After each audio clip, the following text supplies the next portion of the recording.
आकांक्षा जी। आधा मतलब शेयर। श्री हरिवंश महाराज जी। महाराज जी, जैसे हम श्री जी के लिए भोजन बनाते हैं, उस समय अगर मक्खी या मच्छर उसमें गिर जाए या बाल गिर जाए तो भोजन दूसरा बनाना पड़ेगा। बनाना पड़ेगा, ये सावधानी रखनी पड़ेगी। इसीलिए भोजन बनाते समय बालों को कपड़े से बांध लेना चाहिए। भोजन बनाते समय बिल्कुल एकाग्र रहना चाहिए कि कोई मच्छी उस पर ना आवे, हमारे बाल ना गिरे। भोजन बनाते समय बातचीत नहीं ज़्यादा कर, अगर बातचीत करनी तो ऐसे करनी चाहिए, नहीं तो हमारी थूक की छिट्टी गिरेंगी तो हम ठाकुर जी को कैसे भोग लगाएंगे। ये सावधानी रखनी चाहिए कि बाल है, मक्खी है, जूठापन है, ये ना होने पावे, अशुद्धता ना होने पावे। फिर बड़े प्यार से भगवान को भोग लगा के प्रसाद पाओ तो वही तुम्हारे पापों का नाश करके बुद्धि को शुद्ध कर देगा। मनुजा जी जबलपुर से। राधे राधे। राधे राधे महाराज जी। महाराज जी, रामचरितमानस के अनुसार काकभुसुंडी जी जब गरुड़ जी को कथा सुना रहे हैं, तब लोमश ऋषि के श्राप के प्रसंग में बताते हुए कहा है कि निर्गुण रूप सुलभ अति, सगुण जान नहीं कोई, सुगम अगम नाना चरित, सुनि मुनि मन भ्रम होई। हाँ, महाराज जी, देखो, निर्गुण तत्व का जब हम ज्ञान प्राप्त करते हैं तो सांख्य योग के द्वारा हम उसको सहज में जान सकते हैं। लेकिन जो सगुण रूप में अब रो रहे हैं, हे खग हे मृग हे मधुकर श्रेणी, तुम देखी सीता मृग नैनी, अब मोह नहीं हो जाएगा। देखो, सती जी को मोह हो गया जब भगवान श्री राम ऐसा पुकार करके कह रहे थे, हे खग हे मृग हे मधुकर श्रेणी, तुम देखी सीता मृग नैनी। तो भवानी जी के मन में आया कि दशरथ पुत्र राजकुमार है।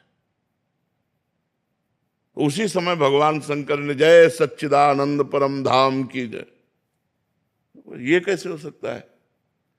भगवान शिव प्रणाम कर रहे हैं, जय सच्चिदानंद परम धाम, सच्चिद आनंद परम धाम स्वरूप। अगर ये परम धाम स्वरूप है तो जैसे शिव सर्वज्ञ वैसे सर्वज्ञ होने चाहिए। अगर ये सर्वज्ञ होते तो ये पूछते क्यों, हे खग हे मृग हे मधुकर श्रेणी, तुम देखी सीता मृग नैनी। अगर सर्वज्ञ नहीं तो शिव जी ने सच्चिदानंद कह के कैसे प्रणाम किया? अस संशय मन भयो अपारा। भगवान शंकर ने समझाया, सुनो, ये लीला कर रहे हैं, मुनि धीर जोगी विमल संतत मन से जिनका ध्यान करते हैं, ये परब्रह्म परमात्मा है। लेकिन सती जी के मन में बात शिव जी की जमी नहीं कि अगर परब्रह्म है तो हे खग मृग हे मधुकर श्रेणी, ये क्यों? भगवान शंकर ने कहा, जो तुम्हारे मन अति संदेहु तो किन जाय परीक्षा ले हो। गई और सीता का रूप धारण किया कि अगर ये राजकुमार दशरथ नंदन है तो देखते ही कहेंगे, आओ सीता मिल गई, आओ आओ सीते आओ। हे खग हे मृदु, जब रो रहे हैं तो देखते ही गले लग जाएंगे सीता, बस हम समझ जाएंगे राजकुमार हैं। लेकिन जो ही लता से निकली तो उनका दशरथ नंदन राम, हे भवानी आपको प्रणाम करते हैं, और आप वृषभध्वज भगवान शिव के बिना कैसे? कहा बहोरी, कहां वृक्ष केतु, वृक्ष केतु जिनकी ध्वजा में धर्म का चिन्ह है, विपिन अकेली फिरो के हेतु, ये अकेले कैसे भगवान शंकर के बिना? सती जी कांप गई, क्योंकि तुरंत प्रणाम किया भगवान राम ने। सती जी कांप गई। अब देखती अनंत ब्रह्मांडों में अनंत राम, अनंत ब्रह्मा विष्णु महेश सब सेवा कर रहे हैं। ओ वैभव की चकरा गई, खोपड़ी आंख मूंद के बैठ गए। तो फिर देखा तो फिर वो ऐसे पूछ रहे, हे खग हे मृग हे मधुकर। वापस आ गई। भगवान शंकर ने कहा, कुछ परीक्षा ली? इतना भयभीत हो चुकी थी भगवान की महिमा देखकर, उनका कछु न परीक्षा लील गुसाई कीन प्रणाम। तो कोई परीक्षा नहीं ली, बस जैसे आपने प्रणाम किया था वैसे ही हम प्रणाम करके आ गए। भगवान शंकर ने कहा, ऐसा कैसे हो सकता है? मेरे कहने पर संदेह नहीं गया और वहां केवल प्रणाम करके चली आई, झूठ। तब देखो शंकर धरि ध्याना, सती जो चरित कीन सब जाना, शिव संकल्प कीन मन माही, यही तन भेंट सती अब नाही। जाओ मैं तुम्हारा परित्याग करता हूं, आज से मैं पत्नी पद पर तुम्हें नहीं बैठा लूंगा, क्योंकि तुमने सीता का रूप धारण किया और सीता हमारी मां के समान पूज्य है। सबकी बुद्धि को प्रकाशित करने वाली देवी सती हैं। या देवी सर्वभूतेषु बुद्धि रूपेण संस्थिता नमस्तस्यै नमस्तस्यै नमस्तस्यै नमो नमः।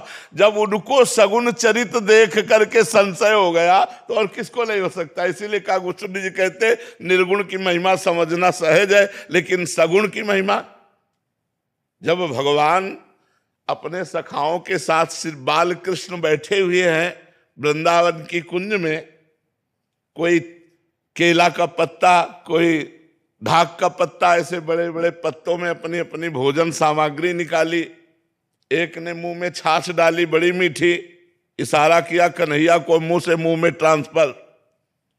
ब्रह्मा जी देख रहे ये परब्रह्म है। अहीरों के छोरा अपने मुंह की जूठन उनके मुंह में डाल रहे हैं, पहले कोई नहीं देता। क्यों? क्योंकि पता नहीं खट्टी हो, हमारे कन्हैया को खट्टी लग जाए।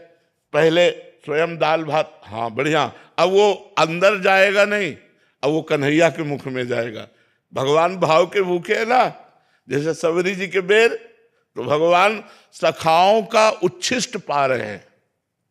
हर सखा पहले माखन मिश्री जो भी है पहले पाके देखता है, स्वादिष्ट तो कन्हैया के मुख में देता है। ये बात देखकर ब्रह्मा जी को आश्चर्य हो गया, पर ब्रह्म कैसा, ये ब्रह्म है। उतने में किसी सखा ने कहा कन्हैया बछड़े तो बहुत दूर चले गए, बोले तुम सब पाओ, हम अभी ला रहे हैं। वही दाल भात का कवर हाथ में लिए हुए, बंसी फेट में खुशी हुई, बछड़ों को खोजने गए। ब्रह्मा जी ने सखाओं को गायब कर दिया, अपनी मायामयी नींद में सुला दिया। अब देखा कि बछड़े नहीं दिखाई दे रहे, तो चलो सखाओं को बताएं चल के, तो यहां है तो सखा गायब और उधर बछड़े गायब, सखा बछड़े सब गायब कर। भगवान ने देखा कि अच्छा ब्रह्मा तुम्हारी ये कला है।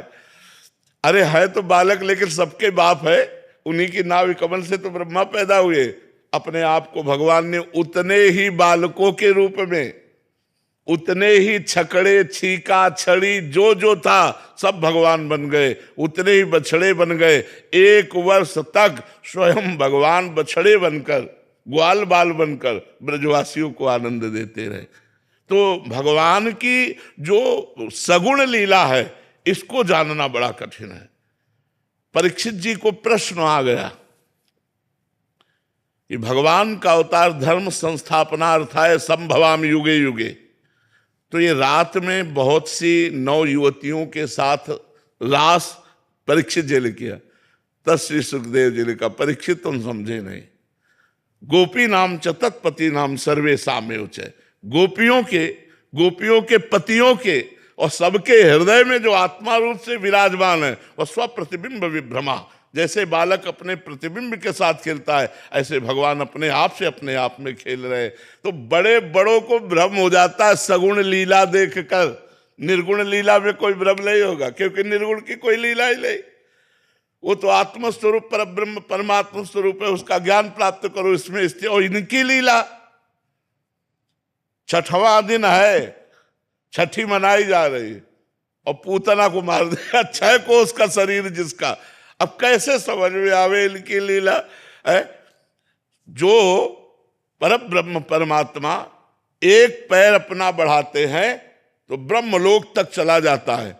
वो नंद बाबा की ऊंची डेहरी में चढ़ने की कोशिश की तो हाथ आगे हो गए और पैर जमीन से उठ गए, तो बीच छाती में रो रहे हैं ऐसे उसमें। और नारद जी आए थे दर्शन करने, तो नारद जी ने देखा कि अरे ये रो रहे परब्रह्म परमात्मा। तब कहा भगवान हम पार कर देंगे। बोले तुम्हारे लिए ये नहीं कर रहा हूं, ये मैया के लिए कर रहा हूं। मैया रोए कस के, मैया दौड़ के आई और देखा कि लाला कष्ट में ऐसे गोद।